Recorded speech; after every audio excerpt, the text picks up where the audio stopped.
ಸೋತವನು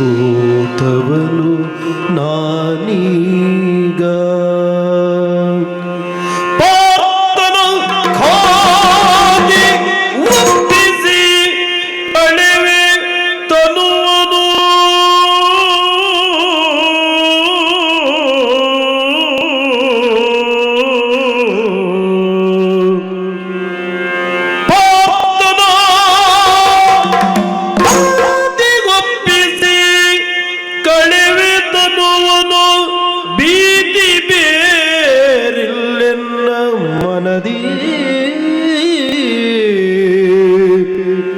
ಮಾತಿಗಿತ್ತೆನು ಭಾಷೆಯನು, ಆ ಮಾತಿಗೋ ಸುಗವೇ ಸೋತವನು ನಾನೀಗ ನಾನೀಗ ನಾನೀಗ. ಆ ಆ ಆ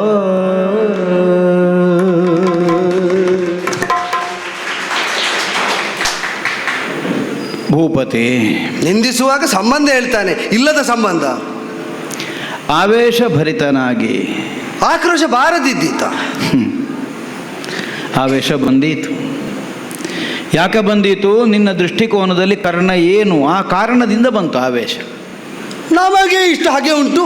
ಒಬ್ಬ ಕಬ್ಬಿಲರ ಮಗ, ಪರಾಶ್ರಯದಲ್ಲಿ ಬದುಕಬೇಕಾದಂತಹ ದುಸ್ಥಿತಿ ಇದ್ದವ, ಎಲ್ಲೋ ಅನಾಥ ಪ್ರಜ್ಞೆಯಿಂದ ಕಾಲ ಕಳೆಯಬೇಕಾದವ, ಅವನನ್ನು ಕರೆದು ಅವನಿಗೊಂದು ಕುಲವನ್ನು, ಅವನಿಗೊಂದು ಮಾನವನ್ನು, ಅವನಿಗೊಂದು ಗೌರವವನ್ನು, ಅವನಿಗೊಂದು ಸ್ಥಾನವನ್ನು ಎಲ್ಲ ಒದಗಿಸಿಕೊಟ್ಟಂತಹ ಸ್ವಾಮಿಗಿಮ ದ್ರೋಹ ಮಾಡುವುದಕ್ಕೆ ಹೊರಟಿದ್ದಾನೆ ಅನ್ನುವಂತಹ ಭಾವದಿಂದ ಆಕ್ರೋಶ ಬಂತು. ಅವನ ಆಶಯಕ್ಕೆ ದ್ರೋಹ ಆಗಬಾರ್ದು ಅಂತ ನಾವು ಇಲ್ಲಿಗೆ ಬಂದರೆ ನಿನಗೆ ಅದರ ಪರಿವೇ ಇಲ್ಲ. ಇಲ್ಲ ಅಯ್ಯ, ಎಲ್ಲಿಯೂ ತಪ್ಪು ದಾರಿಯಲ್ಲಿ ಕ್ರಮಿಸಲಿಲ್ಲ ಕರ್ಣ. ಮತ್ತೆ ಇದೆಲ್ಲ ಸರಿಯಾ? ಯಥಾರ್ಥವಾಗಿ ಸಾಗಬೇಕಾದ ಹಾದಿಯಲ್ಲೇ ಈ ತನಕ ನಾನು ಸಾಗಿ ಬಂದಿದ್ದೇನೆ. ಕೆಲವೆಲ್ಲ ದಾರಿ ದೈವ ನನಗೆ ಕೊಟ್ಟದ್ದು, ಇನ್ನು ಕೆಲವನ್ನು ಬದುಕಿನಲ್ಲಿ ನಾನೇ ಆಯ್ಕೆ ಮಾಡಿಕೊಂಡದ್ದು. ನನಗೆ ಯಾವ ದಾರಿ ಆದೀತು ಅಂತ ದೈವ ಏನು ಕೊಟ್ಟಿದೆ? ಸ್ವಯಂಕೃತ ಅಪರಾಧಕ್ಕೆ ದೈವವನ್ನು ನಿಂದಿಸಬೇಡ. ಅಂತೂ ಆಯ್ದುಕೊಂಡಂತಹ ದಾರಿಯಿಂದ ವಿಚಲಿತನಾಗಲಿಲ್ಲ ಇಷ್ಟರ ತನಕವು. ಹಾಗಂದರೆ ನನ್ನ ಲಾಭಕ್ಕಾಗಿ ಯಾರನ್ನೋ ಆಶ್ರಯಿಸಿ ಈ ಪ್ರಪಂಚದಲ್ಲಿ ಬದುಕು ಕಟ್ಟಿಕೊಳ್ಬೇಕು ಅನ್ನುವಂತಹ ಉದ್ದೇಶವುಳ್ಳವನಾದರೆ ನನ್ನ ಈಗಿನ ಸ್ಥಿತಿ ಬೇರೇನೂ ಆಗಿ ಹೋಗ್ತಿತ್ತು. ಹೀಗೆ ಉಳಿಯಬೇಕಾದಂತಹ ಪ್ರಮೇಯ ಬರ್ತಿರಲಿಲ್ಲ. ಭೂಪತಿ, ನಂಬಿದ ಸ್ವಾಮಿಗೆ ದ್ರೋಹ ಮಾಡಿದರೆ, ಹೀನ ಕುಲಜನಾದಂತಹ ನನಗೆ ಕುಲಗೌರವವನ್ನು ಕೊಟ್ಟವನನ್ನು ನಾನು ಮರೆತರೆ, ನೀನು ಹೇಳಿದ್ದೆಲ್ಲ ನನಗೆ ಸರಿ. ಅದಲ್ಲದೆ ಹೋದರೆ ಅಂದರೆ ಒಂದು ಕ್ಷಣ ನೀನು ಅದನ್ನು ಯೋಚಿಸಬೇಕಲ್ಲ. ಈಗ ಕಾಣ್ತಾ ಇರುವುದು ಅದೇ ಅಲ್ವೋ, ಮತ್ತೆ ಬೇರೆ ಯೋಚನೆ ಮಾಡುವುದು ಯಾಕೆ? ಕಂಡದ್ದು ಮಾತ್ರ ಸತ್ಯ ಅಲ್ಲ. ಕಾಣದಿದ್ದದನ್ನು ಊಹಿಸುವುದಕ್ಕೆ ನನಗೆ ವಿಸ್ಮಯದ ಶಕ್ತಿ ಇಲ್ವಲ್ಲ. ಕಾಣದೇ ಇದ್ದಂತಹ ಸತ್ಯಗಳು ಉಂಟು ಅನ್ನುವಂತಹ ಅರಿವಿಲ್ಲದೆ ಇದ್ದವಲ್ಲ ನೀನು. ಹಾಗೆ ಅಂತ ಕಾಣದಿದ್ದ ಶಕ್ತಿಯನ್ನು ಹುಡುಕುವುದಕ್ಕೆ ರಣಕಣವೋ? ಸುಯೋಧನನ ಗೆಲುವಿಗಾಗಿ ಸದಾಕಾಲ ಹಂಬಲಿಸುತ್ತಿದ್ದ ಪಾರ್ಥ ವಿರೋಧಕ್ಕಾಗಿ ಈ ತನಕ ಬದುಕಿ ಬಂದಂತಹ ಒಬ್ಬ ಅರ್ಜುನ ಇದ್ದ ಅವಕಾಶವನ್ನು ಕೈಚೆಲ್ಲಿ ಕುಳಿತುಕೊಳ್ಳುವುದಕ್ಕೆ ಸಾಧ್ಯತೆ ಉಂಟು ಅಂತ ಆದರೆ ನನ್ನ ಜೀವನವೇ ಅರ್ಜುನ ವಿರೋಧಕ್ಕೆ, ಬೇರೆ ಇಲ್ಲ ಉದ್ದೇಶ. ಇದನ್ನು ಆಗಾಗ ಕಾಣಿಸುತ್ತಾ ಬಂದವ, ಆಡುತ್ತಾ ಬಂದವ, ಮಾಡುತ್ತಾ ಬಂದವ, ಸಾಧಿಸಿದವ. ಹೇಳಿದ್ರಲ್ಲ, ವಿರೋಧ ಉಂಟು ಅಂತ ಒಂದು ಭ್ರಮೆ ಹುಟ್ಟಿಸಿ ಬದುಕುವುದಕ್ಕೆ ಹೊರಟವ ಅಂತ. ನಿನ್ನೆಯ ದಿನ ಯುದ್ಧದಲ್ಲಿ ಹೀನಾಯವಾದಂತಹ ಸೋಲನ್ನು ಕಂಡಂತಹ ನಾನು ಮುಖಕ್ಕೆ ಮುಸುಕ ಹಾಕಿಕೊಂಡು ಸುಯೋಧನನ ಮುಂಭಾಗದಲ್ಲಿ ತಲೆ ತಗ್ಗಿಸಿ ನಿತ್ತೆ. ಯಾವ ಉದ್ದೇಶಕ್ಕೆ? ತೋರಿಸುವುದಕ್ಕೆ ಮುಖ ಇಲ್ಲ, ಅದಕ್ಕೆ. ಗೆಲುವನ್ನು ಹೊಂದುವಲ್ಲಿ ನನಗೆ ಬಂದಂತಹ ಪ್ರತಿಬಂಧಕವನ್ನು ಪರಿಹರಿಸಿಕೊಂಡಾದರೂ ಯುದ್ಧವನ್ನು ಮಾಡಬೇಕು ಅನ್ನುವಂತಹ ಒಂದೇ ಒಂದು ಉದ್ದೇಶಕ್ಕಾಗಿ. ಏನಯ್ಯ, ನಿನ್ನ ಮಾನ ಕಳೆಯುವುದಕ್ಕೆ ಬೇಕಾಗಿ ನಿನ್ನನ್ನು ನನ್ನ ಸೂತ ಮಾಡಿದೆ ಅಂತ ಭಾವಿಸಿದೆಯಾ? ಕಳ್ಳನಿಗೊಂದು ನೆವ ಇರ್ತದೆ ಏನಾದರೂ, ಅದನ್ನು ಹೇಳಿ ಅವನ ಸಾರಥ್ಯ ಬೇಕು ಅಂತ. ನನ್ನ ಮಾನ ಎತ್ತರಿಸುವುದಕ್ಕೂ ಅಲ್ಲ, ನಿನ್ನ ಮಾನ ಕಳೆಯುವುದಕ್ಕೂ ಅಲ್ಲ. ಮತ್ತೆಂತದಕ್ಕೆ? ಜೀವನದಲ್ಲಿ ನಾನು ಆಯ್ದುಕೊಂಡಂತಹ ಆಯ್ಕೆ ಏನುಂಟು ಅದರ ಸಾಕಾರವನ್ನು ಹೊಂದುವಂತಹ ಉದ್ದೇಶಕ್ಕಾಗಿ ನಿನ್ನನ್ನು ಸೂತನನ್ನಾಗಿ ಹೊಂದಿದ್ದು. ನಿನ್ನನ್ನು ಸೂತನನ್ನಾಗಿ ಹೊಂದಿದ್ರು ನೀನು ಹೇಳಿದ್ದನ್ನೆಲ್ಲ ಆಚರಿಸಲಿಲ್ಲ. ಇಲ್ಲಿ ಆಚರಿಸಬೇಕು ಅಂತ ಉಂಟಲ್ಲ. ಕೇವಲ ನಿನ್ನ ಮಾನ ಕಳೆಯುವುದಕ್ಕಾಗಿ ನಾನು ತಂದಿದ್ದೇನೆ ಅನ್ನುವ ಭಾವದಿಂದ ನೀನು ಹೇಳಿದ್ದನ್ನು ನಾನು ಆಚರಿಸಲಿಲ್ಲ ಅಂತ ನಿನಗೆ ಸಿಟ್ಟು ಬಂತು. ಒಂದು ಕ್ಷಣ ಹಂಬಲಿಸಿಯೇ ಕರ್ಕೊಂಡು ಬಂದವ ನಾನು ಹೇಳಿದ್ದನ್ನು ಕೇಳದೆ ಯುದ್ಧದಲ್ಲಿ ಈ ವಿಧವಾಗಿ ಯಾಕೆ ಮುಂದಾಗುತ್ತಾನೆ ಅನ್ನುವುದನ್ನು ನೀನು ಯೋಚಿಸುತ್ತಿದ್ದರೆ ನಿನಗೆ ಮತ್ತೊಂದು ಮುಖವು ಅನಾವರಣಗೊಳ್ಳುವಂಥ ಆಸ್ಪದ ಇರ್ತಿರ್ಲಿಲ್ಲ. ನಾನು ಊಹಿಸುವುದಷ್ಟೇ. ಕೆಲವೊಮ್ಮೆ ಜನ್ಮನ ಇರುವ ಸ್ವಭಾವ, ಎಷ್ಟು ಸಂಸ್ಕಾರ ಸಿಕ್ಕಿದ್ರೂ ಹೋಗುವುದಿಲ್ಲ. ತಾನು ಹೇಳಿದ್ದೇ ಆಗಬೇಕು ಅಂತ ಹಠ ಇದ್ದವರಿಗೆ ಎಷ್ಟು ದೊಡ್ಡವರು ಹೇಳಿದ್ರು ಕೇಳಲಿಕ್ಕೆ ಮನಸ್ಸಾಗುವುದಿಲ್ಲ. ನಿನ್ನ ಸ್ವಭಾವ ಅದು. ಭೂಪತಿ, ಸುಯೋಧನನ ಮೂಲಕವಾಗಿಯೇ ನಿನ್ನನ್ನು ಸೂತನನ್ನಾಗಿ ಹೊಂದಬೇಕಾದ ಅನಿವಾರ್ಯತೆ ಇರಲಿಲ್ಲಲ್ಲ. ಈಗ ನಿನ್ನ ಕಾಲ ಬುಡಕ್ಕೆ ನಾನೇ ಬಂದು ಬೀಳ್ಬೋದಿತ್ತಲ್ಲ ನನ್ನ ಇದ್ರೆ ಕೇಳುವ ಯಾರು ಅಂತ ಬೇಡುವ ಅಲ್ಲ, ಹಾಗಲ್ಲ. ಅದು ನಿನಗುಂಟು, ಲೋಕಕ್ಕೂ ಗೊತ್ತುಂಟು. ನಿನ್ನಂತವರು ಕೇಳಿದ್ರೆ ನಾನು ಸಾರಥ್ಯ ಕೊಪ್ಪಿ ಬಂದೆ. ಯಾಕೆ ಸುಯೋಧನನ ಮೂಲಕವಾಗಿಯೇ ಬರಬೇಕಾಗಿ ಬಂತು? ಸುಯೋಧನ ನನಗಿಂತ ಬೇರೆ ಅನ್ನುವಂತಹ ಭಾವದಿಂದ ನಾನು ಬದುಕಿದವನೇ ಅಲ್ಲ. ಪರರ ಹಂಗಿಲಿ ಗೆಲ್ಲುವ ಕರ್ಣನೇ. ಸುಯೋಧನ ಕೊಡ್ಲಿಲ್ವ? ಸುಯೋಧನ ಕೊಡ್ತಾನೆ ಅನ್ನುವುದಕ್ಕಾಗಿ ಮಿತ್ರತ್ವ ಮಾಡಿದ್ದಲ್ವಲ್ಲ. ಅವ ಕೊಟ್ಟ ಮೇಲೆ ಅವನಲ್ಲಿ ಮಿತ್ರತ್ವವನ್ನು ಮಾಡಿದ್ದು. ಬಹುಶಃ ಬೇಕಾದೆಲ್ಲ ಒದಗಿಸಬಲ್ಲ ಪರ್ಯಾಪ್ತ ಇದ್ದಾನೆ ಅಂತ ಮಾಡಿದ್ದು. ಅವನದ್ದಾದಂತಹ ಆ ಕ್ಷಣದ ಉದ್ದೇಶವನ್ನು ಅರ್ಥ ಮಾಡಿಕೊಂಡು ನಾನೇನನ್ನು ಬದುಕಿನಲ್ಲಿ ಹಂಬಲಿಸಿದ್ದೇನೋ ಅದಕ್ಕೆ ಅನುಕೂಲ ಸಿಗ್ತದೆ ಅನ್ನುವಂತಹ ನಿರ್ಣಯದಿಂದ ಅವನ ಸಖ್ಯವನ್ನು ನಾನು ಬಯಸಿದೆ. ಅರ್ಜುನನೊಂದಿಗಿನ ಸ್ಪರ್ಧೆಯನ್ನು ನಾನು ಹಂಬಲಿಸಿದೆ, ವಿರೋಧವನ್ನು ಹಾರೈಸಿದೆ. ಅದಕ್ಕೆ ಪ್ರತಿರೋಧವಾಗುವ ಹಾಗೆ ಈ ತನಕ ಬದುಕಲೇ ಇಲ್ಲ. ಕೌರವನ ಮಿತ್ರನಾಗಿಯೇ ಬದುಕಿ ಉಳಿದಿದ್ದೇನೆ. ಹಾಗಾದ್ರೆ ಕೌರವ ಒದಗಿಸಿದ ಸಾರಥಿ ಹೇಳಿದಾಗ ಕೇಳಬೇಕಿತ್ತಲ್ಲ. ಕೌರವ ಒದಗಿಸಿದಂತಹ ಸಾರಥಿಯಾದರೂ ಹೇಳಿದ್ದನ್ನು ಕೇಳದೇ ಇರುವ ಒಂದು ಸ್ಥಿತಿ ಇರ್ತದೆ ಇಷ್ಟಿದ್ದ ಕರ್ಣನಿಗೆ ಅಂತ ಆದ್ರೆ ನೀನು ಮತ್ತೊಂದು ಮಗ್ಗುಲಿಂದ ಯೋಚಿಸಬೇಕಿತ್ತಲ್ಲ. ಏನು ಯೋಚಿಸುವುದು? ಯೋಚಿಸದೆ ಉಳಿದೆಯಲ್ಲ. ಈಗ ನೀನು ಹೇಳಿದಿ ನನ್ನ ಆಕ್ಷೇಪಕ್ಕೆ ಕಾರಣವಾದದ್ದು ಯಾವುದು? ನೆಲನು ಹೊರುವುದೇ ಪಾಪಿ. ಹೌದು. ಯಾಕೆ ನೆಲ ಹೊರುವುದಿಲ್ಲ? ಕೃತಜ್ಞ. ಸ್ವಾಮಿ ದ್ರೋಹ ಮಾಡಿದರೆ, ಹೇಳಿದ್ದನ್ನು ಕೇಳದೇ ಇದ್ದ ಉದ್ದಟತನವನ್ನು ಕಾಣಿಸಿದರೆ, ಅಸತ್ಯ ಭಾಷಣ ಮಾಡಿದರೆ, ಸತ್ಯಕ್ಕೆ ವಿರೋಧವಾದ ದಾರಿಯಲ್ಲಿ ಕ್ರಮಿಸಿದರೆ, ಜಾತಿ ಇಲ್ಲದೆ ಇದ್ದವನಿಗೆ ಜಾತಿ ಕೊಟ್ಟವನನ್ನು ಮರೆತರೆ, ಇನ್ನೊಬ್ಬ ಕೊಡದೆ ನಾನು ಜಾತಿ ಇದ್ದವ ಆದರೆ, ಇನ್ನೊಬ್ಬ ಕೊಡದೆ ನನಗೊಂದು ಜಾತಿ ಉಂಟು ಇರಬಹುದು. ಯಾರಿಲ್ಲ ಅಂದ್ರು, ಯಾರಿಗೂ ಗೊತ್ತಿಲ್ಲದ್ದು ಉಂಟು ಅಂತ ಹೇಳಿ ಪ್ರಯೋಜನ ಏನು? ಅಯ್ಯ, ಯಾರು ಕೊಡದೆ ನನಗೊಂದು ಸ್ಥಾನ ಉಂಟು, ನನಗೊಂದು ಮಾನ ಉಂಟು, ನನಗೊಂದು ಘನತೆ ಉಂಟು, ಅದಾದ್ರೆ ನಾನು ಮಾಡಿದ್ದು ಸರಿ ಯಾವುದಲ್ಲ?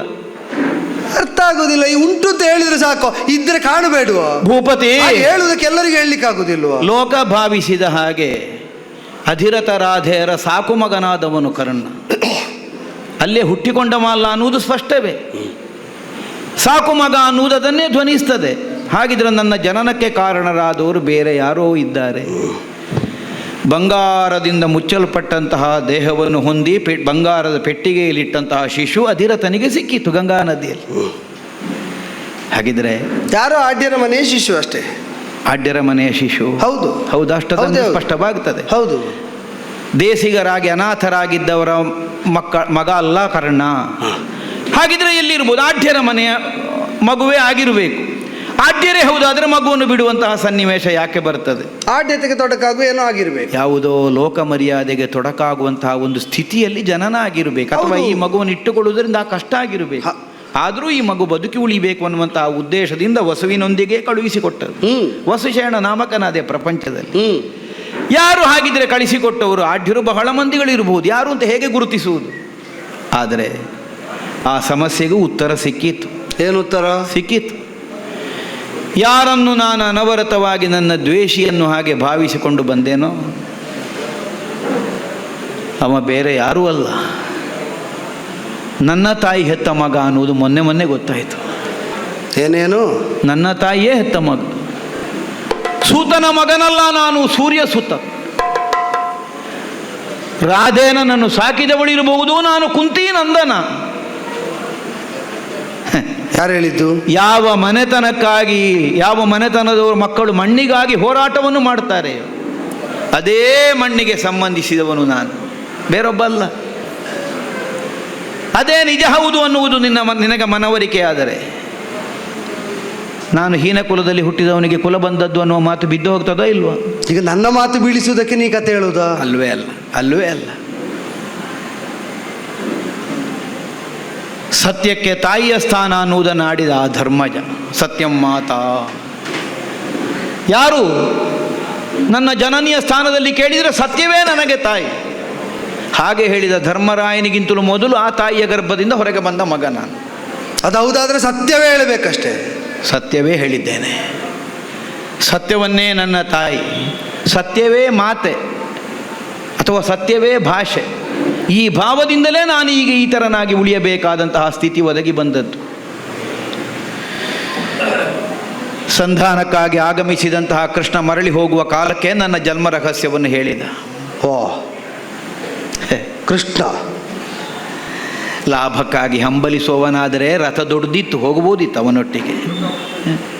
ನೀನು ಈಗ ಕೇಳಿದ ಪ್ರಶ್ನೆಯನ್ನೇ ಅವನಿಗೆ ಕೇಳಿದ. ನೆಲನು ಹೊರುವುದೇ ಎನ್ನ, ನಿನ್ನೊಟ್ಟಿಗೆ ಈಗ ನಾನು ಅನುಸರಿಸಿಕೊಂಡು ಬಂದರೆ ನಾನು ಇಲ್ಲೇ ಇರಬೇಕಾದವ. ಯಾಕೆಂದ್ರೆ ಸುಯೋಧನ ನನ್ನಲ್ಲಿ ವಿಶ್ವಾಸವನ್ನು ಇರಿಸಿದ್ದಾನೆ, ನನಗವ ರಕ್ಷಣೆಯನ್ನು ಕೊಟ್ಟಿದ್ದಾನೆ, ನನ್ನ ಸ್ವಾಮಿಯಾಗಿದ್ದಾನೆ. ಆಪತ್ತಿನ ಕಾಲದಲ್ಲಿ ಅವನಿಗೆ ವಿರೋಧವನ್ನು ಮಾಡಿ ನಿನ್ನ ಹಿಂದಿನಿಂದ ನಾನು ಬಂದೆ ಅಂತಾದರೆ ನನ್ನ ಭುಜದ ಸಿರಿ ಕುಂದಿ ಹೋದೀತು, ನಿತ್ತ ನೆಲ ನನ್ನನ್ನು ನುಂಗಿ ನೊಣೆದೀತು. ಹೀಗೆ ಹೇಳಿ ಹಿಂದೆ ಕಳುಹಿಸಿ. ಆಮೇಲೆ ಹೆತ್ತಬ್ಬೆಯಾದಂತಹ ಕುಂತಿಯೇ ಬಂದಳು. ನನ್ನನ್ನು ಮಗ ಅಂತ ಬಾಯಿ ತುಂಬ ಕರೆದು ಅವಳ ಅಭಿಲಾಷೆಯನ್ನು ಮುಂದಿರಿಸಿದಳು. ಬಾ, ಪಾಂಡವ ಪಕ್ಷಕ್ಕೆ ಸೇರು ಮಗು. ಸುಯೋಧನನ ವಾಯ್ದಂಬುಲಕ್ಕೆ ನೀನು ಕೈ ಚಾಚಿಕೊಂಡು ನಿಂತುಕೊಳ್ಳಬೇಕಾದ ಮಲ್ಲ, ಬಾ. ಹೆತ್ತಮ್ಮನೂ ಕರೆದರು. ಬರಲಾರದೆ ಇದ್ದಂತಹ ನನ್ನ ಅನಿವಾರ್ಯತೆಯನ್ನು ನಾನು ಸ್ವೀಕರಿಸಿದೆ. ಯಾಕೆ ಗೊತ್ತೇ? ನೀನು ಹೇಳಿದಾಗೆ ನಾನು ಸ್ವಾಮಿ ದ್ರೋಹಿ ಅಲ್ಲದೇ ಇರುವುದರಿಂದ. ಸ್ವಾಮಿ ದ್ರೋಹಿ ಆದ್ರೆ ನನಗೆ ಹೊರಟು ಬರಬಹುದಿತ್ತು, ದೊಡ್ಡ ಲಾಭ ಆಗುತ್ತಿತ್ತು, ಬರಲಿಲ್ಲ.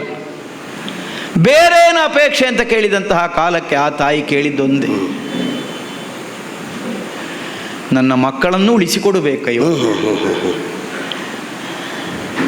ಆ ಕಾಲಕ್ಕೆ ನಾನೇ ಭರವಸೆ ಹೇಳಿದೆ, ಆಗಲಿ ಅಮ್ಮ, ನಿನ್ನ ಅಪೇಕ್ಷೆಯನ್ನು ಹೊತ್ತು ನನ್ನ ಬಳಿಗೆ ನೀನು ಬಂದಿದ್ದಿ.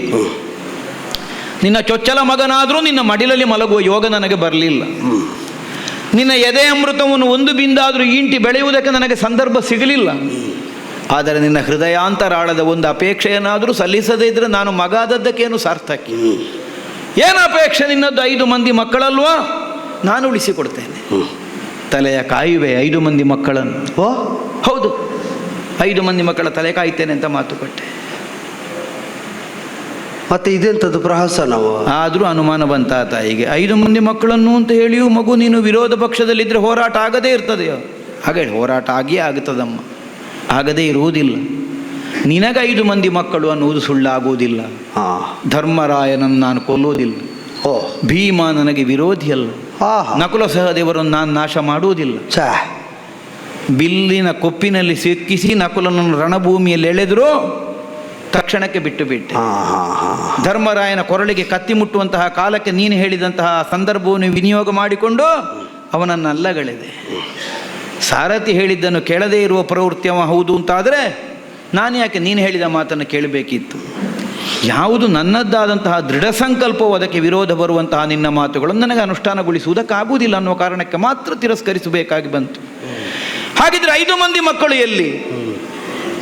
ಪಾರ್ಥನ ಖಾತಿಗೊಪ್ಪಿಸಿ ಕಳೆವೆ ತನುವನು ಅಂದರೆ ಅರ್ಜುನನೊಂದಿಗೆ ಕಾಡಾಕಾಡಿ ಹೋರಾಟವೇ. ಶತಯತ್ನವನ್ನು ಮಾಡಿ ಆದರೂ ಅರ್ಜುನನ ನಾಶಕ್ಕಾಗಿ ನಾನು ಪ್ರಯತ್ನ ಪಡ್ತೇನೆ, ಅರ್ಜುನನ ತಲೆ ತೆಗೀತೇನೆ. ಅರ್ಜುನನ ಖಾತಿಗೊಪ್ಪಿಸಿ ಕಳೆವೆ ತನುವನು, ಅವನ ತನುವನ್ನು ಕಳೆಯುತ್ತೇನೆ. ಅವನದ್ದು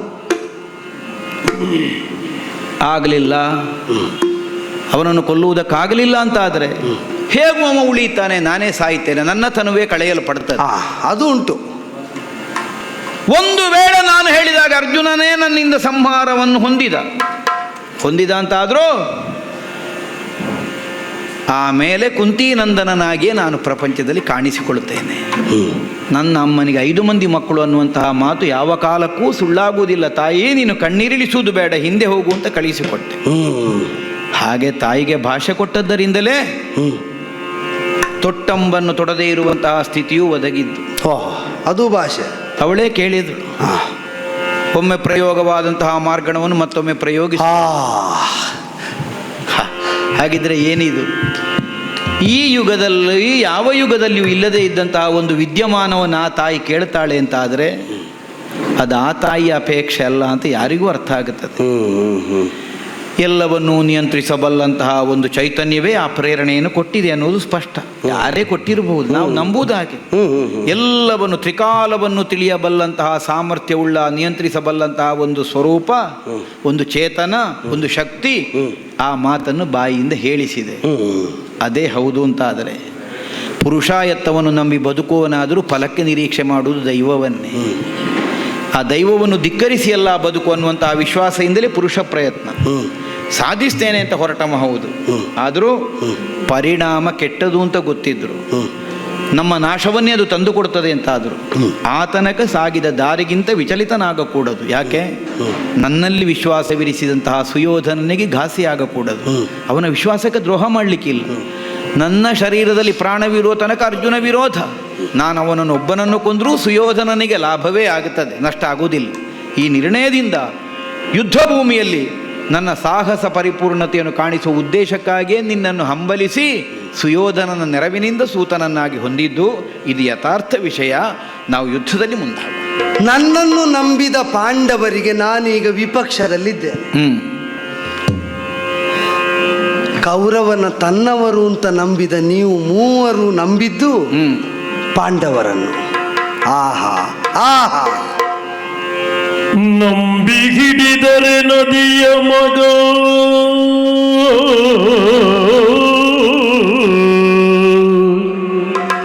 ಆ ಭೀಷ್ಮರು ನಂಬಿ ಹಿಡಿದರೆ ನದಿಯ ಮಗ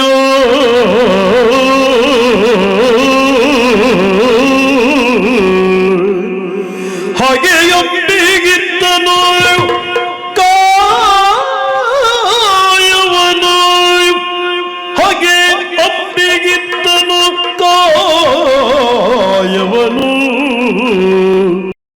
ಸುತನೆಂಬ ನೆವದಲಿ ತನುವ ಬೀಸುಟನು ಗರಡಿ ಆಚಾರ್ಯ. ಸುತನೆಂಬ ನೆವದಲಿ ತನುವ ಬೀಸುಟನು ಗರಡಿ ಆಚಾರ್ಯ. ಅಂಬು ಬೆಸನವ ಬೇಡಿದರೆ ತೊಡೆನೆಂಬ ಛತನಿಗಾಯಿತು. ಅಂಬು ಬೆಸನವ ಬೇಡಿದರೆ ತೊಡೆಯೆಂಬ ಛಲ ನಿನಗಾಯಿತು. ಮೂವರ ನಂಬಿ ಕೌರವ ಕೆಟ್ಟ, ಕೌರವ ಕೆಟ್ಟ, ಕೌರವ ಕೆಟ್ಟ. ಅಗಡಗಡೆಂದನ ಶಲ್ಯ ಮೂವರ ನಂಬಿ ಕೌರವ ಕೆಟ್ಟ, ಕೌರವ ಕೆಟ್ಟ, ಕೌರವ ಕೆಟ್ಟ. ಅಕಟಕಟ ಅಕಟಕಟ ಅಕಟಕಟೆಂದನ ಶಲ್ಯ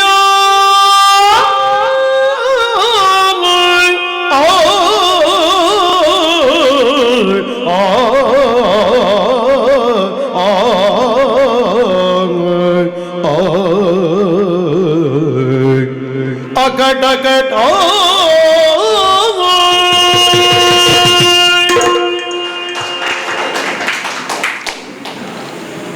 ನೀವು ಸಾಯುವುದ ಕಲ್ಲ ನಂಬುದು ಅವರನ್ನೇ, ಅವರನ್ನು ನಂಬಿ ಸಾಯುವುದು ನೀವು. ಕೌರವನ ಹಣೆ ಬರಹ ಇದು. ಸಾಯುವುದಕ್ಕಾಗಿ ಪಾಂಡವರನ್ನೇ ಆಶ್ರಯಿಸಿದವರನ್ನು ಸೇನಾಧಿಪತಿ ಆಗಿಸುವುದುಂಟಲ್ಲ, ಕೌರವನ ಹಣೆ ಬರಹ.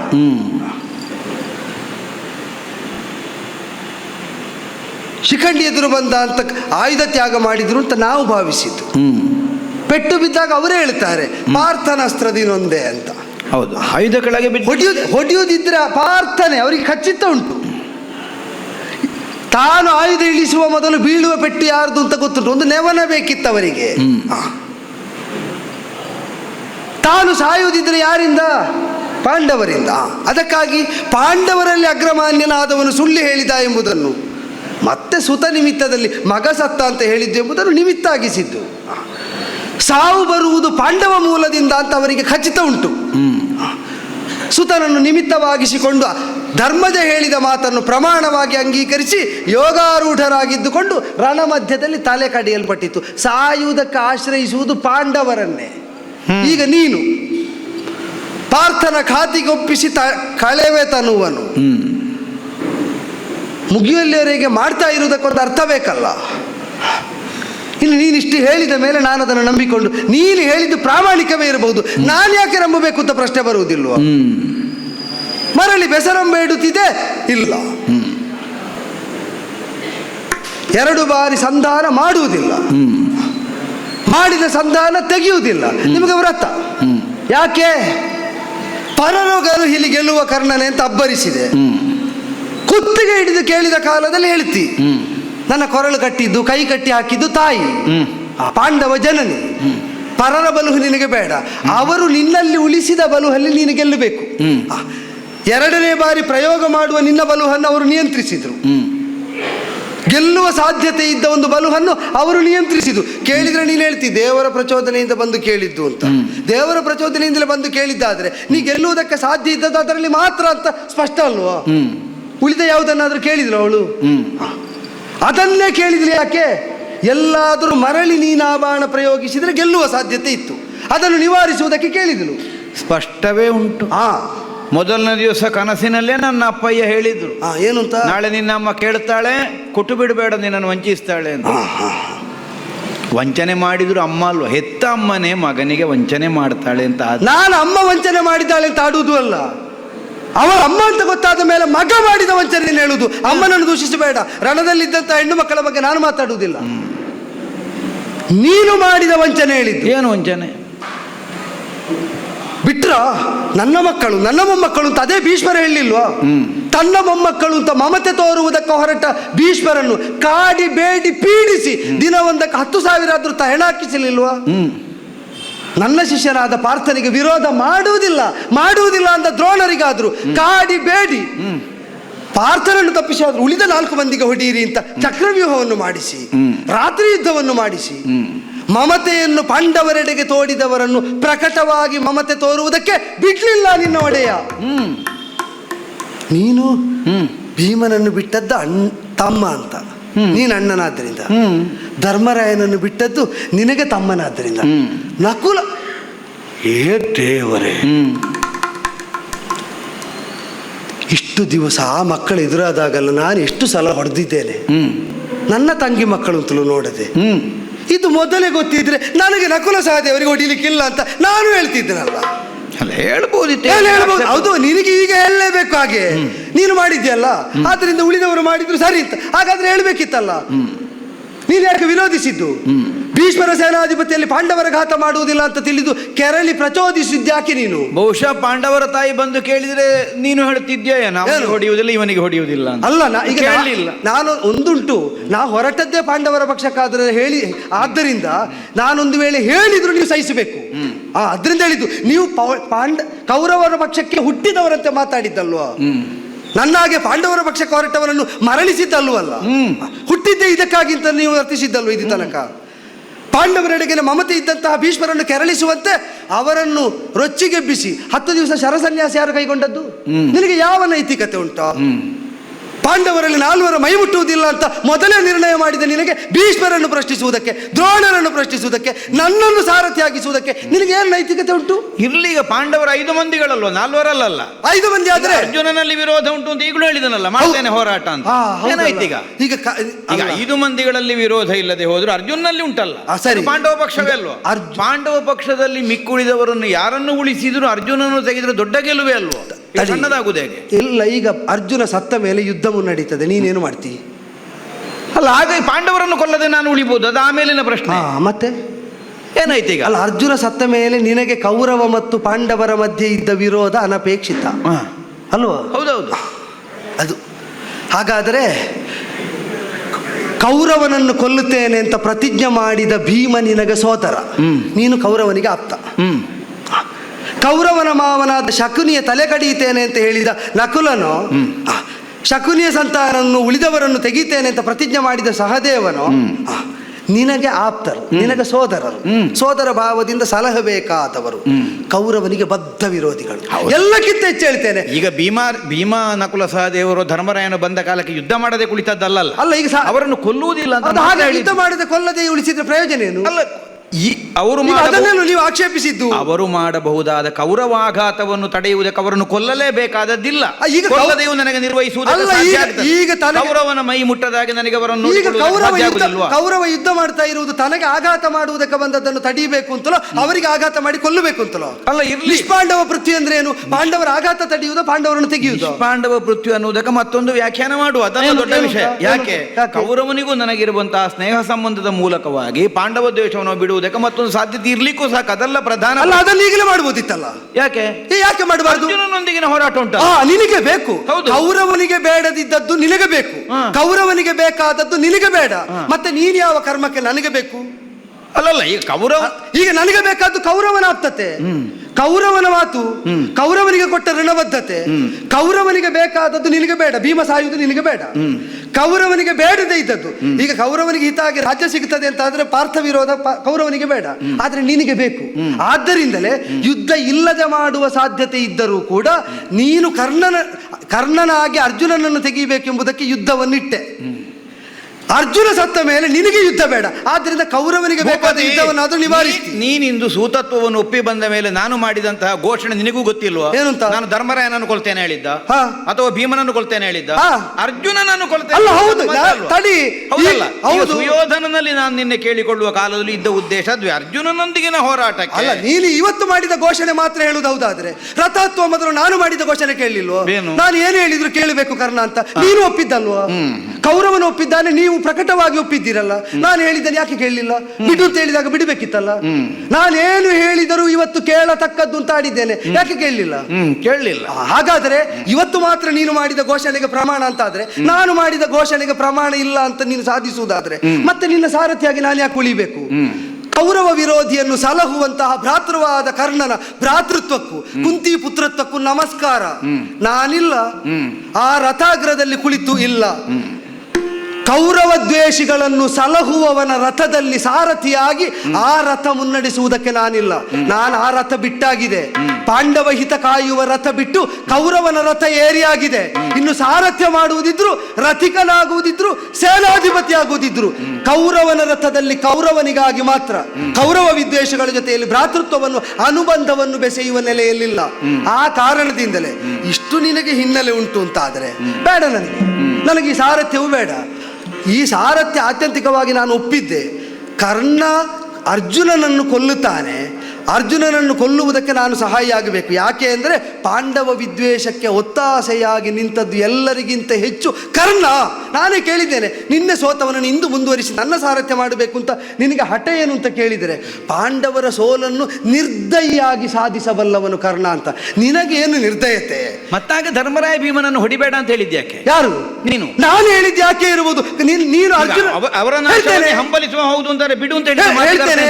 ಅರ್ಜುನನನ್ನು ಕೊಲ್ಲುವುದಕ್ಕಿದ್ದವನಾದ್ದರಿಂದ ಧರ್ಮರಾಯನನ್ನು ಹೊಡೆದ ಯುದ್ಧ ನಿಂತರೆ ನೀನು ತೀರ್ಮಾನ ಮಾಡಿದ್ಯಲ್ಲ ಅರ್ಜುನನನ್ನು ಕೊಲ್ಲಿಕ್ಕೆ ಕರ್ಣ ಅಂತ ನಿನಗೆ ಗೊತ್ತಿದೆ. ಹೌದು, ಅರ್ಜುನನಿಗೆ ಹೊಡೆಯುವುದಿಲ್ಲ ಹೇಳಿದ್ಯಲ್ಲ, ಅರ್ಜುನನಿಗೆ ಹೊಡೆಯುವುದಿಲ್ಲ ಹೇಳಿದ್ಯಲ್ಲ. ಮರಳಿ ಬಂದ ಬಾಣವನ್ನು ಅರ್ಜುನನಿಗೆ ಹೊಡೆಯುವುದಿಲ್ಲ ಅಂತ ಹೇಳಿದ್ದ. ಅರ್ಜುನನಿಗೆ ಹೊಡೆಯುವುದಿಲ್ಲ ಅಂತ ಈಗಲೂ ಹೇಳಲಿಲ್ಲ. ಈಗಲೂ ನೀನು ಹೇಳಿ ಕಳಿಸಿದ್ದಲ್ವಾ ಆ ಬಾಣವನ್ನು? ಅದೌದು, ಮತ್ತೆ ಆ ಬಾಣವನ್ನು ಹೊಡೆಯುವುದಿಲ್ಲ ಅಂತ ಮಾತ್ರ, ಅರ್ಜುನನಿಗೆ ಬಾಣವೇ ಹೊಡೆಯುವುದಿಲ್ಲ ಅಂತ ಹೇಳಿದ್ದಲ್ಲ. ಅರ್ಜುನನೊಂದಿಗಿನ ಯುದ್ಧ ಉಂಟು, ಮರಳಿ ಬಂದ ಬಾಣವನ್ನು ಬಿಡುವುದಿಲ್ಲ. ಅರ್ಜುನ ಸಾಯುವ ಬಾಣ ಒಂದು ಹೊಡೆಯುವುದಿಲ್ಲ, ಮತ್ತೆ ಅವ ಬದುಕುವ ಬಾಣ ಎಲ್ಲ ಹೊಡೆಯುತ್ತೇನೆ. ಅದೀಗ ಕೊಲ್ಲುವ ಬಾಣವೇ ಅಂತ ನಿರ್ಣಯ ಇಲ್ಲಲ್ಲ. ನಿರ್ಣಯ ಉಂಟು ಅಂತ ಕೃಷ್ಣ ಹೇಳಿ ಕಳಿಸಿದ ಕುಂತಿ ಹೇಳಿದಲ್ಲ. ಹೇಗೆ? ಈಗ ಅವಳಿಲ್ಲ ಬೇರೆ ಬಾಣ ತಪ್ಪಿಸಿದ್ಲ? ಬೇರೆ ಬಾಣ ತಪ್ಪಿಸಿದ್ಲ? ಇಲ್ಲ. ಘಟೋತ್ಕಚನಿಗೆ ಬೇರೆ ಬಾಣದಿಂದ ಹೊಡಿಸಿದ್ರ? ಇಲ್ಲವಲ್ಲ. ಹಾಗಾದ್ರೆ ಅರ್ಥ ಎಂತದ್ದು? ದೇವದೇವನಾದ ಅವಳು ಹೇಳಿದ್ರಿಂದ ಕೇಳಿದ್ದು ಅಂತ ನೀನೇ ಒಪ್ಪಿದ ಮೇಲೆ ದೇವನ ಸೂಚನೆಯನ್ನು ಮಾನಿಸಿದ ನಿನ್ನ ಜನನಿ ಬಂದು ತೊಟ್ಟ ಬಾಣವನ್ನು ಮರಳಿ ತೊಡೆದಿರು ಅಂತ ಕೇಳಿದ್ದಾಳೆ ಅಂತ ಹೇಳಿದ್ರೆ ಏನರ್ಥ? ಅರ್ಜುನ ನಿನ್ನ ಕೈಯಿಂದ ಸಾಯುವ ಸಾಧ್ಯತೆ ಇದ್ದರೆ ಈ ಒಂದು ಮಾರ್ಗಣದಲ್ಲಿ ಮಾತ್ರ. ಆದ್ದರಿಂದಲೇ ಅದನ್ನು ಕೇಳಿಸಿದರು. ಈ ಮರಳಿ ಬಂದದ್ದನ್ನು ಇನ್ನು ತೊಡುವುದಿಲ್ಲ ಎಂಬ ವಚನವನ್ನು ನಿನ್ನ ಬಾಯಿಂದ ಪಡೆದಳು. ಅದರಲ್ಲಿ ಸ್ಪಷ್ಟ ಉಂಟು, ಇನ್ನು ಎಷ್ಟು ಬಾಣ ನಿನ್ನ ಬತ್ತಳಿಕೆ ಎಲ್ಲಿದ್ರು ಇಲ್ಲದಿದ್ರು ಒಂದೇ. ನಮ್ಮೊಳಗಾಗ ವಿವಾದ ಬಂದದ್ದು ಯಾವ ವಿಷಯದಲ್ಲಿ? ಒಮ್ಮೆ ಬಿಟ್ಟ ಶರವನ್ನು ಪ್ರಯೋಗಿಸಲು ಏಕಘಾತಿನಿ ಯಾರು ಬಿಟ್ಟರು ಮತ್ತೆ ಪ್ರಯೋಜನ ಇಲ್ಲ. ಅಶ್ವಸೇನ ಏಕಘಾತಿನಿ ಪ್ರಯೋಜನ ಇಲ್ಲದಿರುವುದು ಪರಶುರಾಮರ ನೆಲೆಯಿಂದ. ಹೌದು, ಸರ್ಪದ ನೆಲೆಯಿಂದಲ್ಲ. ಅದು ಹೇಳಿದ್ದು ಪರಶುರಾಮರ ಬಾಣ ಆದ್ರಿಂದ ಬಿಡು ಅಂತಲ್ಲ, ನಾನು ಸೇರುವ ಬಾಣ ಆದ್ರಿಂದ ಬಿಡು ಅಂತ. ನೀನು ಅದನ್ನೇ ಲೆಕ್ಕ ಮಾಡಿ ಇದನ್ನು ಬಿಟ್ಟೆ. ನಾನು ಹೇಳಿದ್ದು ಅದನ್ನು ಲೆಕ್ಕದಿಂದಲೇ ಬಿಡು. ಈಗ ಇದರ ಲೆಕ್ಕ ಮಾತ್ರ ಇಟ್ಕೋ, ಇದನ್ನು ಒಟ್ಟಿಗೆ ಸೇರಿಸಿ ಹೊಡೆ ಅಂದದ್ದು ನೀನು ಬೇಡ ಅಂದದ್ದು. ಪರಶುರಾಮನಿಗಿಂತ ಹೆಚ್ಚಿನ ಮಹತ್ವ ಅಶ್ವಸೇನನಿಗೆ ನಾನು ಕೊಡುವುದೇ ಇಲ್ಲ. ಪರಶುರಾಮನಿಗೆ ಹೆಚ್ಚಿನ ಮಹತ್ವಕ್ಕೆ ಇರು. ಅವರು ಕೊಟ್ಟ ಅಸ್ತ್ರದ ಪ್ರಭಾವವನ್ನು, ಹಿನ್ನೆಲೆಯನ್ನು, ಸಾಮರ್ಥ್ಯವನ್ನು ಅವರು ಹೇಳಬಲ್ಲರೆ ಹೊರತು ಅದನ್ನು ತೀರ್ಮಾನ ಮಾಡುವುದಕ್ಕೆ ಯಾವುದೋ ಬಾಲಗಡಿದ ಅಶ್ವಸೇನ. ಪರಶುರಾಮನು ನಿನ್ನ ಮೂಗಿನ ನೇರಕ್ಕೆ ಬೇಕು, ಅಶ್ವಸೇನನು ನಿನ್ನ ಮೂಗಿನ ನೇರಕ್ಕೆ ಬೇಕು, ಕೌರವನೂ ಬೇಕು, ಶಲ್ಯನೂ ಬೇಕು. ನಾನು ಯಾಕೆ ಹೇಳುದು ಗೊತ್ತುಂಟ, ನೀನು ಪರಶುರಾಮರನ್ನಾದ್ರೂ ನನ್ನನ್ನಾದ್ರೂ ನಿನ್ನ ಮೂಗಿನ ನೇರಕ್ಕೆ ವ್ಯವಹರಿಸುವವನಾದ್ದರಿಂದ ಆ ನೇರಕ್ಕೆ ನಾನು ಕುಳಿತುಕೊಳ್ಳುವುದಕ್ಕಿಲ್ಲ ಅಂದದ್ದು ನಾನು. ಇಲ್ಲ, ಯಾಕೆ ಅಂದ್ರೆ ಪರಶುರಾಮರ ಸೂಚನೆಯನ್ನು ಮಾನಿಸಿದ್ದರಿಂದಲೇ ನನಗೆ ಆ ಒಂದು ಉದ್ಬೋಧವಾದದ್ದು. ಇಲ್ಲ ಗುರಿ ಬದಲಿಸುವಂತ ತಿರಸ್ಕರಿಸಿದೆ. ಪರಶುರಾಮ ಅನುಗ್ರಹವನ್ನು ನೀನು ಅಡಿಗಡಿಗೆ ತಿರಸ್ಕರಿಸಿದೆ. ಮರಳಿ ಅದನ್ನು ಸಂಧಾನಿಸು ಅಂತ ನಾನು ಹೇಳಿದೆ. ಅದನ್ನು ಪರಶುರಾಮ ಅನುಗ್ರಹ ಅಂತ ನೀನು ಸ್ವೀಕರಿಸಬಹುದಾಗಿತ್ತು. ಗುರುವಿನ ಮಾತೆಯ ಮಾತಿಗೆ ಪ್ರಾಮಾಣ್ಯ ಕಲ್ಪಿಸುವುದಕ್ಕಾಗ್ತದೆ, ವಿಪಕ್ಷದಲ್ಲಿದ್ದವರನ್ನು ಬದುಕಿಸುವುದಕ್ಕೆ, ಸ್ವಪಕ್ಷವನ್ನು ಗೆಲ್ಲಿಸುವುದಕ್ಕೆ. ಗುರುವಚನವನ್ನು ಆಧರಿಸಿ ಶಲ್ಯ ಹೇಳಿದ ಮಾತಿಗೆ ನಿನಗೆ ಅಪ್ರಾಮಾಣ್ಯ ಸಿದ್ಧಿಸ್ತದೆ ಅಂತಾದ್ರೆ ನಿನಗೆ ಬೇಕಾದ ಆನುಕೂಲ್ಯವನ್ನು ಕಲ್ಪಿಸುವ ಎಲ್ಲರನ್ನು ನೀನಿಟ್ಟುಕೊಳ್ತಿ. ಅದು ಕೌರವನಿಂದ ತೊಡಗಿ ನನ್ನಲ್ಲಿಯ ತನಕ ಪ್ರತಿಯೊಬ್ಬರನ್ನು ನಿನ್ನ ಅನುಕೂಲಕ್ಕೆ ನೀ ಬಳಸುವುದು ಅಂತಾದರೆ ನಿನ್ನ ಅನುಕೂಲಕ್ಕೆ ಒದಗುವುದಕ್ಕೆ ಶಲ್ಯನಿಗೆ ಹರಕೆಯೂ ಇಲ್ಲ, ವ್ರತವೂ ಇಲ್ಲ. ಭೂಪತಿ, ಮಾತೆಯ ಮಾತಿನಲ್ಲಿ ಅಪನಂಬಿಕೆ ಬರಲಿಲ್ಲ ನನಗೆ. ಆ ತನಕ ನನ್ನನ್ನು ಹೆರಲಿಲ್ಲ, ಹೊರಲಿಲ್ಲ, ಸಾಕಲಿಲ್ಲ, ಸಾಲಗಲಿಲ್ಲ. ಆದರೂ ಆ ಮಾತಿನಲ್ಲಿ ಒಂದೇ ಕ್ಷಣಕ್ಕೆ ನನಗೆ ವಿಶ್ವಾಸ ಹುಟ್ಟಿತು. ಹೌದಾ? ಯಾಕೆ ವಿಶ್ವಾಸ ಹುಟ್ಟಿತು? ಅದರಲ್ಲಿ ಕಪಟ ಇಲ್ಲ, ವಂಚನೆ ಇಲ್ಲ, ಆದದ್ದರಿಂದ ವಿಶ್ವಾಸ ಹುಟ್ಟಿತು. ಆಕೆಯ ಮಾತನ್ನು ನಡೆಸುವುದಕ್ಕಾಗಿ ನಾನು ಮುಂದಾದೆ. ನೀನು ಎಷ್ಟು ನನಗೆ ಹಿತವಂತನಾಗಿ ಮಾತನಾಡಿದ್ರು ಅದರಲ್ಲಿ ಅಹಿತವೇ ನನಗೆ ಕಾಣುತ್ತದೆ. ಯಾಕೆಂದ್ರೆ ಹಿತ ಸಾಧಿಸುವುದು ನಿನ್ನ ಉದ್ದೇಶ ಅಲ್ಲ, ನೀನು ಅದಕ್ಕಾಗಿ ಹೇಳುತ್ತಿರುವುದಲ್ಲ. ಅದ್ಯಾಕೆ? ನಿನಗೀಗ ಕರ್ಣನನ್ನೊಂದು ಜಾತಿಗೆಟ್ಟವ ಅಂತ ಮಾಡಿಸಬೇಕಾಗಿ. ಅಲ್ಲ, ನೀನು ಕೆಟ್ಟ ಮೇಲೆ ನಾ ಕೆಡಿಸುವುದಕ್ಕೇನುಂಟು? ಅಲ್ಲ, ನೀನು ನಿನ್ನ ಜಾತಿಯನ್ನು ಹೇಳದೆ ಈಗ ನೀನು ನ್ಯಾಯ ಮಾತಾಡಬೇಕು ಅಂತಾದ್ರೆ ಮೊದಲಿಗೆ ನೀನು ಪಾಂಡವಾಗ್ರಜ ಎಂಬುದನ್ನು ಕೌರವನಿಗೆ ಹೇಳಿ ಬಂದು ಮಾತಾಡಬೇಕು. ಹಾಗಾದ್ರೆ ಹೌದು. ಅದನ್ನು ನೀನು ಹೇಳದೆ ಮಾತಾಡುವಲ್ಲಿವರೆಗೆ ಇನ್ನು ನೀನು ಏನು ಹೇಳಿದ್ರು ನನಗೆ ಪ್ರಮಾಣ ಆಗುವುದಿಲ್ಲ. ನಾನು ಪಾಂಡವ ಪಕ್ಷದಲ್ಲಿ ಹೋರಾಟ ಮಾಡುವುದಾದ್ರೆ ಅಲ್ಲಿರ್ತೇನೆ. ಅರ್ಜುನನನ್ನು ಕೊಂದು ಕಳೆಯದೆ ಅಥವಾ ಅರ್ಜುನನಲ್ಲಿ ನಾನು ಸಾಯುವುದರ ಮೊದಲು ಕೌರವನಿಗೆ ನಾನು ಪಾಂಡವಾಗ್ರಜ ಅಂತ ಹೇಳುವ ಪ್ರಶ್ನೆಯೇ ಇಲ್ಲ. ಅರ್ಜುನನ್ನು ಕೊಂದ ಮರುದಿವಸಕ್ಕೆ ಬೇಕಾದ್ರೆ ನಾನು ಹೊರಟದ್ದು ಪಾಂಡವರ ಪಕ್ಷಕ್ಕೆ. ಕೌರವ ಅನ್ನ ಹಾಕಿದ್ದರಿಂದ ಕೌರವರ ಪಕ್ಷಕ್ಕೆ ತಿರುಗಿದವ. ಯಾವಾಗ ನೀನು ಪಾಂಡವರ ಪಕ್ಷ ಅಂತ ಗೊತ್ತಾಯ್ತು, ನಾನೀಗ ಸಾರಥ್ಯ ಮಾಡಿದ್ರೆ ನನ್ನ ನಿಷ್ಠೆ ಮಾತು ತಪ್ಪಿದಾಗ ಆಗ್ತದೆ. ನಾನು ಹೊರಟೆ. ಒಳ್ಳೇದು, ಆಯ್ಕೆ ನಿನ್ನದು. ನಮ್ಮ ಯೋಗ ಇದ್ರೆ ಒಳ್ಳೇದ. ಹರಿಗೆ 58 ಮೇಲಿನ ಮರುದನಿಗೆ 80 ಮುಂದಣ ದುರ್ಗ 50 ಜನ ನಿಂತು ನಡೆಯುತ್ತ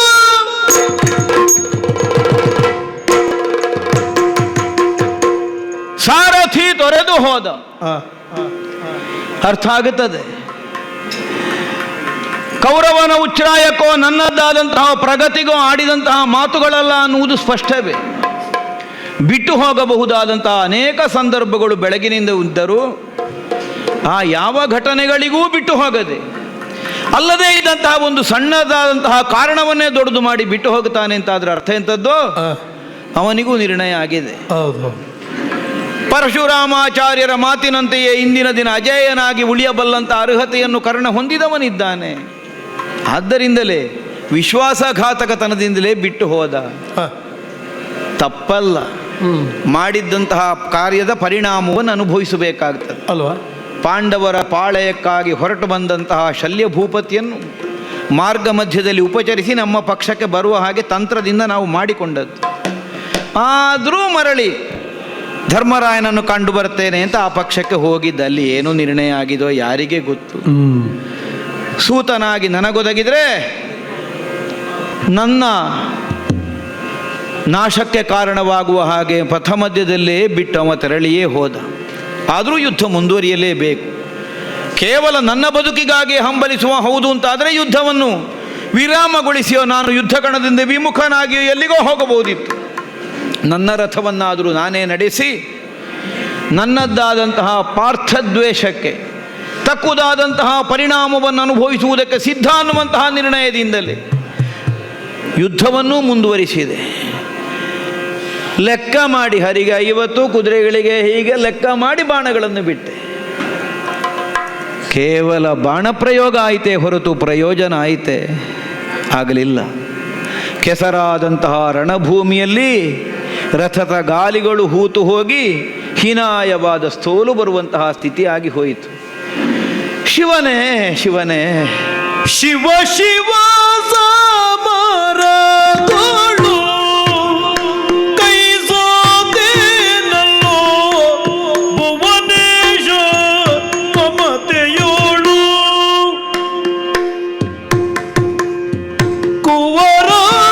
ಕುವರಾರಂದಾದಿ ಎನ್ನನು ಆಪತ್ತಿ ಆಗುವನೆಂದು ಸಲಗಿದನು.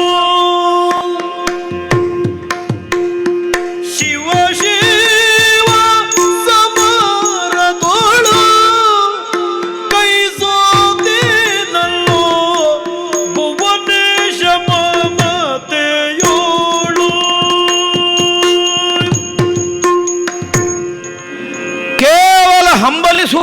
ಉಳಿದದ್ದು ನನ್ನ ಬದುಕಿಗೆ. ಹಡಸಿದಂತಹ ಸೋಲೆಷ್ಟು ಬಲತರವಾದದ್ದು ಅನ್ನುವುದು ಸ್ಪಷ್ಟವಾಗುತ್ತಾ ಇದೆ. ನೆಲದಲ್ಲಿ ಹೂತು ಹೋದಂತಹ ರಥದ ಗಾಲಿಗಳನ್ನು ಎತ್ತಿ ಆಧರಿಸಿ ಮತ್ತೆ ಯುದ್ಧಕ್ಕೆ ಸಿದ್ಧನಾಗುವುದಕ್ಕಾಗಿ ಅವಕಾಶವನ್ನು ಯಾಚಿಸಿ ನಾನು ಸಿದ್ಧನಾದರೂ ಅಂತಹ ಸಂದರ್ಭವೇ ನನಗೆ ಕೈಗೂಡಲಿಲ್ಲ. ನೆನಪಾಗುತ್ತದೆ. ಕೈ ಸೋಲಬೇಕಾದಂತಹ ಸನ್ನಿವೇಶ ಒದಗಿದ್ದು ಯಾವುದಕ್ಕಾಗಿ? ಕೇವಲ ನನ್ನದ್ದಾದಂತಹ ಸಾಮರ್ಥ್ಯ ವಿಹೀನತೆಯಿಂದಲ್ಲ. ಬದುಕಿನಲ್ಲಿ ನನಗೆ ಬಂದಂತಹ ಪರಿಭವಗಳು ಅನೇಕ.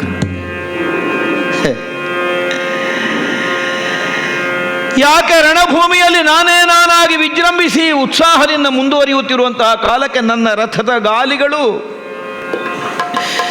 ಭೂಮಿಯಲ್ಲಿ ಕಚ್ಚಿ ಹಿಡಿಯಲ್ಪಟ್ಟವು. ನನಗೊದಗಿದಂತಹ ಶಾಪವೇ ಅದು, ಶಾಪವೇ.